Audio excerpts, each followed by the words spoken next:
¿Qué tal? ¿Listos? Hoy nos vamos a meter de lleno a las reglas ocultas que literalmente construyen todo lo que vemos.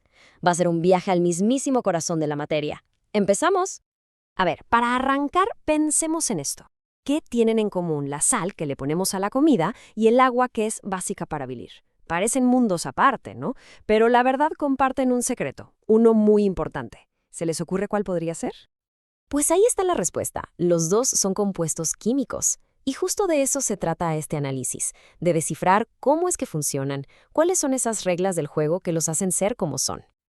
Ok, vamos a definirlo bien. Un compuesto químico es una sustancia que se forma cuando dos o más elementos se juntan. Lo más loco de todo es que el resultado tiene propiedades que no tienen nada que ver con sus partes originales. O sea, piensen en el agua. Es líquida y vital, pero está hecha de hidrógeno y oxígeno, que son gases. La clave de esta transformación está en el pegamento que los une, que es lo que llamamos enlace químico. Y aquí, justo aquí, está el centro de toda esta historia. Para crear ese pegamento, los átomos tienen que tomar una decisión. O transfieren sus electrones o los comparten. Y créanme, esa elección lo cambia absolutamente todo. A ver, veamos la primera opción, transferir. Esto crea lo que se llama un enlace iónico. Generalmente pasa entre un metal y un no metal. Si bien la tabla periódica están en lados opuestos. El metal, digamos el sodio, le regala un electrón al no metal como el cloro. Al hacer esto, ¡pum!, los dos átomos quedan con carga eléctrica, se vuelven iones. Y como tienen cargas opuestas, pues se atraen con una fuerza brutal, formando una estructura súper organizada, como una especie de Lego perfecto, la red cristalina. Bueno, ahora vamos con la segunda opción. ¿Y si los átomos son más de trabajar en equipo y no de regalar cosas? Pues entonces comparten. Y esto, amigos, nos lleva a los enlaces covalentes. Es un pacto, un acuerdo. Pero a ver, como en cualquier equipo, a veces el reparto no es justo.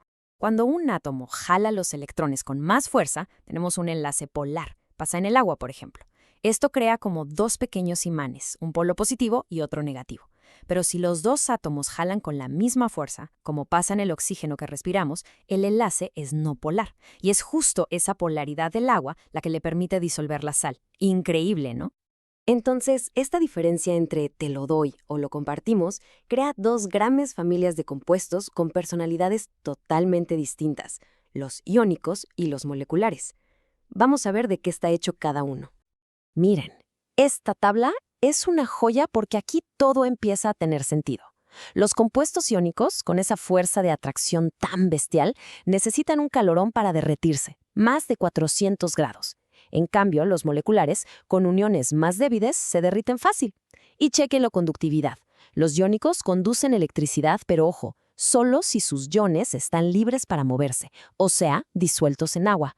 Los moleculares, como no tienen iones libres, son aislantes. Y aquí viene una cosa súper curiosa.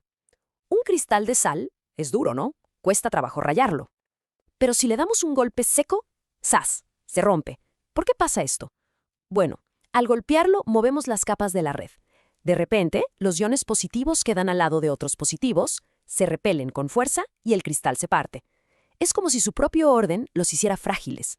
Y esta gráfica lo deja clarísimo. La gran mayoría de los compuestos moleculares, un 95%, no conducen electricidad. Son aislantes. Piensen en el plástico, la madera, el azúcar. Ninguno conduce, por eso los cables eléctricos están forrados de plástico, que es un compuesto molecular. Tiene todo el sentido del mundo.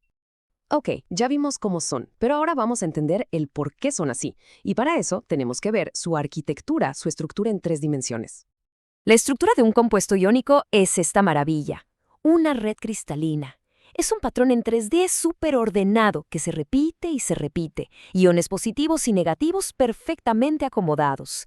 Y es esta rigidez, este orden, lo que explica por qué son duros, por qué necesitan tanto calor para fundirse y por qué casi siempre son sólidos. Los compuestos moleculares son otro rollo. No hacen estas redes gigantes. Son como individuos, moléculas sueltas, cada una con su propia forma. Por ejemplo, la molécula del agua tiene forma como de V, es angular. La del dióxido de carbono es una línea recta. Y esta geometría es importantísima, porque la forma de la molécula decide cómo se va a llevar con las demás. Y eso afecta todo, desde si se evapora fácil hasta si se disuelve o no en agua. Bueno, ya basta de teoría. Vamos a sacar la química del pizarrón y a buscarla en el mundo real. Es hora de ver dónde se esconden estos compuestos en nuestro día a día. Empecemos con los iónicos. La sal de mesa, el cloruro de sodio, Es el ejemplo del libro. El bicarbonato de sodio, que hace que los pasteles queden esponjosos, el yeso con el que se hacen las paredes, o hasta el fluoruro de la pasta de dientes que nos protege las muelas. Todos son iónicos y los usamos justo por sus propiedades. Y del lado molecular, pues, ¿qué les digo? Tenemos a los pesos pesados. El agua, sin ella ni siquiera estaríamos aquí. El azúcar, que nos da energía. El alcohol, que usamos para desinfectar. O el dióxido de carbono, que hace las burbujas en los refrescos. Son la base de la vida y de muchísima tecnología. Bien, hemos recorrido un buen camino, ¿eh? Llegó el momento de recapitular, de poner en orden las reglas del juego y quedarnos con lo más importante de todo esto. Ok, en resumen. Primero, todo se decide en si los electrones se transfieren o se comparten. De ahí salen los iónicos y los moleculares. Segundo, esa decisión define sus propiedades. Unos son duros y conducen electricidad, otros son blandos y aislantes. Y tercero, ambos tipos de compuestos están por todos lados y son súper necesarios para todo. Y bueno, para cerrar les dejo una pregunta. Ahora que ya conocen las reglas, la próxima vez que agarren el salero, un vaso de agua o un pedazo de plástico, piensen, ¿este será iónico o molecular? Porque es duro, porque se disuelve. La química está en todo, solo hay que empezar a verla.